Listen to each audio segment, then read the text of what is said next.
안녕하세요. 오늘은 브릭 스티치에 대해서 설명하겠습니다. 브릭 스티치는 벽돌을 쌓아 올리듯이 차곡차곡 수를 놓는 아주 규칙적인 모양의 스티치입니다. 우선 실을 준비하는데요. 제가 이 스티치를 설명할 때 사용하는 실은 모두 잘 보일 수 있도록 굵직한 DMC 테피스트리 울사와 그리고 칸이 넓어서 잘 보이는 10카운트 하드 캔버스 원단을 사용하고 있습니다. 왼쪽에서 오른쪽으로 진행할 건데 식서 방향을 한번 확인해 주세요. 그럼 우선 매듭 지은 실을 위에서 아래로 놓고 시작점에서 바늘을 빼줍니다. 그리고 하나, 둘, 셋, 네 칸에서 넣어줄게요. 이 한 땀의 길이는 정해져 있는 건 아닌데 이게 정확하게 반씩 겹쳐지면서 수를 놓는 거기 때문에 짝수홀로 수를 놓는 것이 나중에 칸을 세기가 편리합니다. 그리고 지금 수를 놓는 첫 줄이 제일 위쪽 줄이라면은 보시는 것처럼 아래에서 바늘을 빼서 위로 들어가는 것이 좋습니다. 그래야지 아랫줄에 수를 놓을 때 윗줄에 이미 놓여진 실의 영향을 덜 받을 수 있습니다. 반대로 제일 아랫줄부터 시작한다면 지금 하시는 것과 반대로 위에서 바늘을 빼서 아래로 넣는 것이 좋습니다. 이렇게 같은 방향으로 작업해야 뒷모습도 규칙적으로 나옵니다. 그럼 이제 이런 방법으로 끝까지 한 줄을 채워보겠습니다.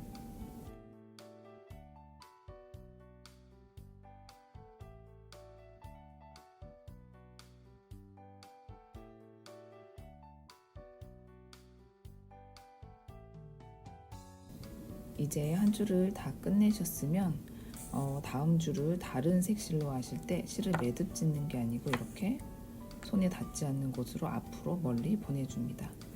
이때 실이 뒤에 있으면 다음 작업할 때 실이 엉킬 수가 있기 때문에 꼭 앞에서 멀리 보내주시는 게 중요합니다.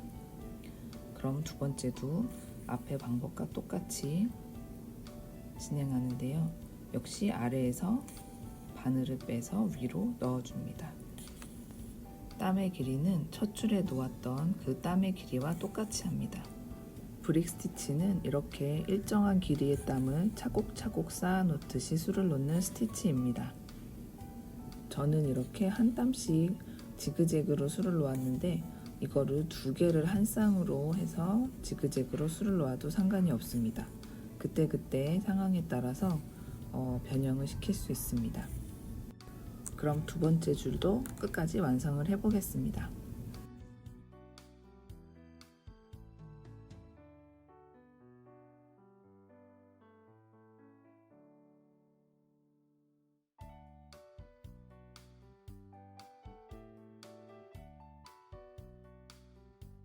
두 번째 줄도 또 끝까지 완성하셨으면 아까처럼 앞으로 길게 멀리 보내실 거예요. 그리고 이제 첫 번째 멀리 보냈던 실을 다시 가지고 올 겁니다.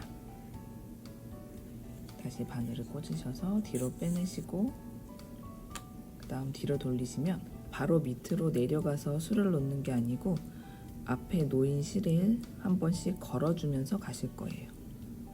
이게 바로 내려가서 수를 놓으시면 실이 좀 떠 있는 상태가 되기도 하지만 지저분해 보일 수도 있어요. 이땐 이렇게 감추듯이 걸어주면서 내려갑니다. 그리고 이제는 오른쪽에서 왼쪽으로 진행합니다. 진행하는 방향만 다를 뿐 땀의 길이는 똑같고 그리고 아래에서 바늘이 나와서 위로 들어간다는 것도 같습니다. 같은 방법으로 끝까지 수를 놓습니다. 이 브릭 스티치는 규칙적인 패턴으로 배경을 채워주는데 적합합니다. 한 가지 실색을 사용한다면 튀지 않는 배경을 만들어 줄 수도 있고 그것이 좀 지루한 것 같으면 실 색깔의 변화를 주어서 다양한 느낌으로 배경을 채울 수 있습니다. 캔버스 워크에서는 이어지는 패턴의 무늬가 많은데 그래서 무늬가 하나 끝날 때마다 실에 매듭을 지어주는 것보다는 그것을 어떻게 하면 연속적으로 끊어지지 않게 실을 사용해서 무늬를 만들 수 있을지 고민해보고 시작하는 게 좋습니다. 캔버스 워크를 할 때는 그래서 항상 어디서 시작을 할지 어디서 끝을 맺을지 먼저 머릿속에 그림을 그려놓고 시작합니다. 되도록이면 어떻게 연속적으로 수를 놓을 수 있는지 지도를 먼저 그려보는 겁니다. 이렇게 실을 타고 가는 방법도 그 흐름을 깨지 않는 방법 중에 하나라고 할 수 있습니다. 이런 캔버스 워크의 사소한 특징들은 앞으로 많은 스티치들을 설명하면서 좀 더 구체적으로 설명드릴 수 있을 것 같습니다. 그럼 이렇게 브릭 스티치가 완성됐습니다.